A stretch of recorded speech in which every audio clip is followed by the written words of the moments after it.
आप सभी को गंगा दशहरा की हार्दिक बधाई। तो आइए हम जानते हैं गंगा दशहरा के बारे में।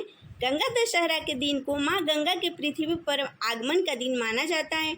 मान्यता है कि गंगा नदी में स्नान करने से जीवन के सभी पाप धुल जाते हैं। इस लेख में गंगा दशहरा की पावन कथा के बारे में जानेंगे।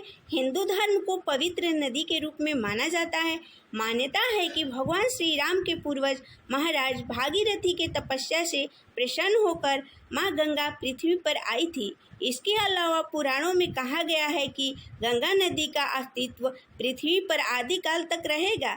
जब कलयुग के प्रकोप से चीज़ें विलुप्त हो जाएगी, इसके बाद भी माँ गंगा पृथ्वी पर बहेंगी।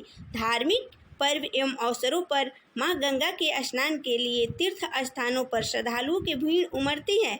आज के इस लेख में हम गंगा दशहरा की पावन कथा के बारे में जानेंगे। अयोध्या के महाराज राजा दशरथ और श्री राम को आप सभी जानते होंगे।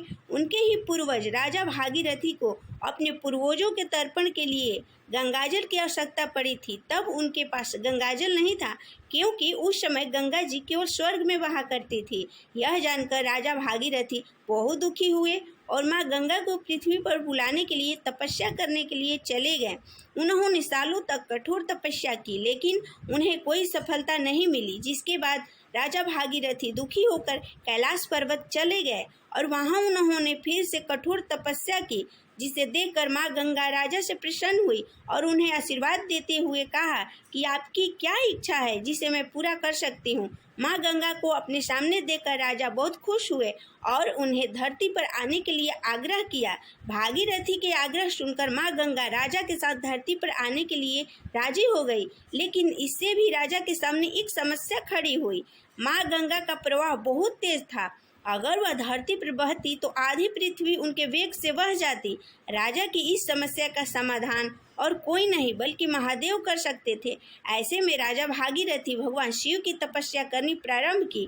भागीरथी कभी निर्जला तपस्या करते थे तो कभी पैर के अंगूठे पर। राजा की कठोर तपस्या से भगवान शिव बहुत प्रसन्न हुए और राजा के सामने प्रकट हुए और राजा से आशीर्वाद मांगने के लिए कहा।